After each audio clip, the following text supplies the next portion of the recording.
Depuis plusieurs semaines maintenant, Elisabeth Borne défend seule la réforme des retraites.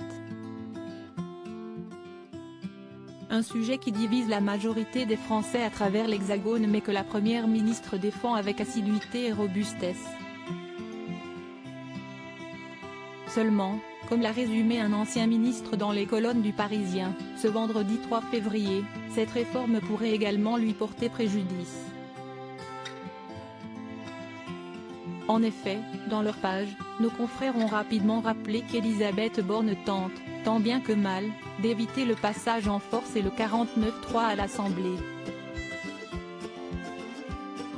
Pour cause, un tel agissement pourrait engendrer une véritable crise dans tout le pays.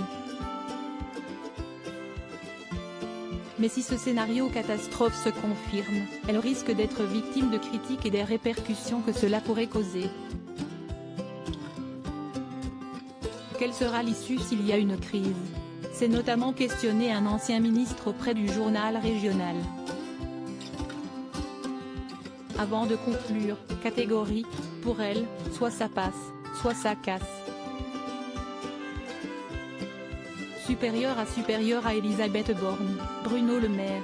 Découvrez les ministres à leur début. Elisabeth Borne vivement critiquée en défendant le projet des réformes, Elisabeth Borne s'attire les foudres de nombreux syndicalistes. Et comme l'a précisé Libération dans cette page, jeudi 2 février, cela lui vaut un bon nombre de critiques. En effet, depuis le 10 janvier, date à laquelle le projet des réformes des retraites a été annoncé par la Première ministre, cette dernière a constamment affiché un comportement à la fois froid et déterminé. Un comportement que le député socialiste Arthur Delaporte a critiqué auprès du média. Comparant la Première ministre à un homme politique célèbre. Elle est droite dans ses bottes, si est-il la nouvelle Juppé, a-t-il fait savoir. Un avis critique auquel ce dernier a ajouté d'amples détails sur la stratégie adoptée par cette dernière.